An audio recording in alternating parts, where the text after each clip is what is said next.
Today, we're gonna talk about a web series called What If. आज हम इसके season 1 के एपिसोड 5 के बारे में बात करेंगे एंड आई होप कि आपने इससे जस्ट पहले इसका 4th एपिसोड जरूर देखा होगा क्योंकि वो मैंने जस्ट अभी 1 घंटे पहले ही अपलोड किया था। So now without wasting time चलिए आते हैं इस कहानी की मेन स्टोरी लाइन की तरफ। इसकी शुरुआत भी बाकी एपिसोड्स की शुरुआत की तरह टाइम और रियलिटी की बाकी बातों के साथ होती है, जहां पर हमें पता चलता है कि बेसिकली ये पूरा का पूरा एपिसोड एवेंजर्स इन्फिनिटी वॉर के सभी इवेंट्स के ऊपर बेस्ड है। और जैसा कि मूवी में हमें दिखाया गया था कि हल्क थेनोस से कुत्ता पिटता अब सीधा आके न्यूयॉर्क के सैंक्टम में आके गिरता है, तो सेम ही वैसा कुछ सीन हमें यहाँ पर भी देखने को मिलता है और वो कहने लगता है ही इज कमिंग। इसका मतलब ये है कि थेनोस आने वाला है। लेकिन वहाँ पर डॉक्टर स्ट्रेंज का क्लॉक ऑफ लेविटेशन भी होता है जो कि उसके ऊपर नजर बनाए रखे होता है। थोड़ी देर बाद में जब मार्क रफेलो वाला हल्क बाहर आता है तो उस वक्त तक वहाँ पर ब्लैक ऑर्डर भी पहुंच चुकी होती है, जिसके अंदर कल ऑब्सीडियन और एबोनी मॉ मौजूद होते हैं। मगर वो दोनों ब्रूस बैनर यानी कि आने वाले हल्क पर हमला करते हैं उससे पहले वो हल्क में बदलने की कोशिश करता है, लेकिन जैसा मूवी के अंदर हुआ था कि वो हल्क में नहीं बदल पाता और सेम ही कुछ यहाँ पर भी वैसा ही होता है। मगर तभी यहाँ पर ग्रैंड एंट्री होती है टोनी स्टार्क यानी कि हमारे प्यारे आयरन मैन की। सीरियसली इस सीन को देखने के बाद तो मेरे दिल के अंदर मानो 100 पटाखे एक साथ फूट गए। लेकिन ये व्हाट इफ वाले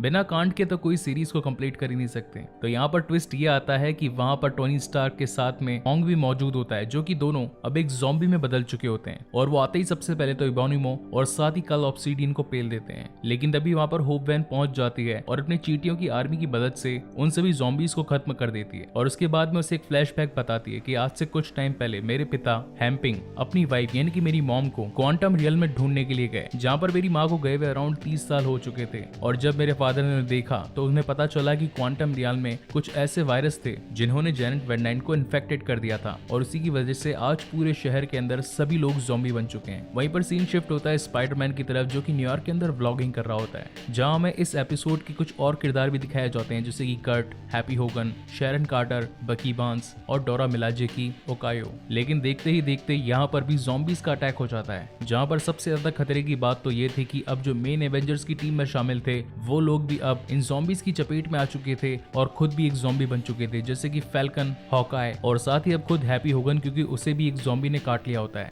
अब कैसे तैसे ये लोग वहां से अपनी जान बचाकर भागने लगते हैं। और फिर आता है इस एपिसोड का पर्सनली मेरा सबसे फेवरेट सीन, जहां पर खुद कैप्टन अमेरिका एक ज़ॉम्बी बन चुके होते हैं और वो उनके ऊपर अटैक करने आते हैं, लेकिन वहां पर बकी बार्न्स उन्हीं की शील्ड से उन्हें बीच में से काट देता है। अब यहाँ पर बाकी बचे कुछ लोग जो कि एवेंजर असेंबल में कभी शामिल नहीं हुए थे वो भी अब हो जाते हैं और अपने आप को एवेंजर्स बोलना स्टार्ट करते हैं। तो यहाँ पर होप बताती है कि अगर हम सभी को इन सभी ज़ॉम्बीज से बचने का क्योर ढूंढना है तो हमें शील्ड के पुराने डेटाबेस पर पहुंचना पड़ेगा, क्योंकि वहीं पर हमें कुछ ऐसी इन्फॉर्मेशन मिल सकती है जो कि हमारी जान बचा सकती है। मगर तभी इन्हें पता चलता है कि इनके ट्रेन का फ्यूल खत्म हो चुका है। तो होप कहती है कि ठीक है, इस काम में मैं तुम्हारी मदद कर सकती हूँ। अब जहाँ एक तरफ तो जमीन पर काफी सारे ज़ॉम्बीज उन लोगों को अपना शिकार बनाने की फिराक में थे, वहीं दूसरी तरफ अब होप अपना साइज काफी ज्यादा बड़ा करके बाकी बचे कुछ एवेंजर्स को शील्ड की फैसिलिटी में उतार देती है, जहां पहुंचने पर उनका सामना विजन से होता है। और विजन को देखने के बाद में वो थोड़े खुश तो होते हैं और साथ ही उन्हें पता चलता है कि वो एक एंड्रॉइड है, इसकी वजह से ज़ॉम्बीज ने उसके ऊपर अटैक नहीं किया। लेकिन तभी यहाँ पर बकी को कुछ यहाँ पर अलग सा महसूस होता है, इसलिए वो वहाँ उस जगह की तहकीकात करने के लिए थोड़ी दूर तक जाता है, जहाँ पर उसे कुछ आवाजें आने लगती है। और उस आवाज का पीछा करते हुए जब वो जाता है तो उसे पता चलता है कि वहां पर तो हमारे टिचाला यानी कि ब्लैक पैंथर एक घायल हालत में एक स्ट्रेचर के ऊपर पड़े होते हैं। तो बकी उनसे कहता है कि आखिर आप यहाँ पर क्या कर रहे हैं। वहां पर टिचाला कहते हैं कि तुम्हें अभी के अभी यहाँ से भागना पड़ेगा क्योंकि ये सब कुछ एक ट्रैप है। और जैसे ये लोग बाहर आते हैं तो इन्हें पता चलता है कि विजन ने यहाँ पर उन्हें एक जाल में फंसा दिया है। तो बाकी सब उससे रीजन पूछते हैं कि आखिर तुमने ये सब क्यों किया। तो फाइनली विजन को बताना पड़ता है कि ये सब कुछ मैंने वांडा के लिए किया, और जो टिचाला की टांग काटी गई थी वो बेसिकली वांडा के लिए उसका खाना था,